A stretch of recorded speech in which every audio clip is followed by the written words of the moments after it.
Idli maker ছাড়াই কিভাবে ইডলি বানানো যায় সেটাই তোমাদের আজ দেখাবো। তো এখানে আমি 1 কাপ চাল, 1 কাপ ডাল 2 ঘন্টার জন্য ভিজিয়ে রেখেছিলাম। 2 ঘন্টা বাদে ভেজানো চাল ডাল একটা মিক্সিং জারের মধ্যে দিয়ে এরকম একটা মিহি পেস্ট বানিয়ে নিলাম।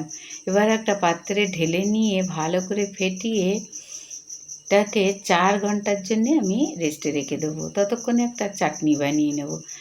কড়াইয়ের মধ্যে সাদা তেল দিয়ে 1 চামচ ছোলার ডাল, 1 চামচ বাদাম আর একটা শুকনো লঙ্কা, কুচিয়ে রাখা টমেটো দিয়ে নেড়েচেড়ে যখন সেদ্ধ হয়ে আসবে নামিয়ে হালকা ঠান্ডা করে মিক্সিং জারের মধ্যে দিয়ে স্বাদ মতো নুন, 1/2 চামচ চিনি, অল্প পাতিলেবুর রস আর অল্প জল দিয়ে একটা পেস্ট বানিয়ে একটা পাত্রে ঢেলে নিলাম।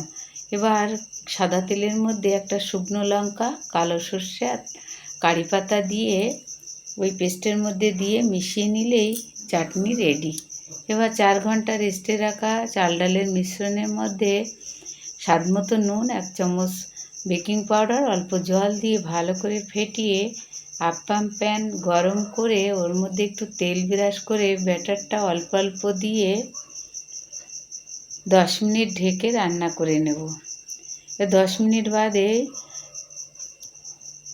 ইডলি রেডি।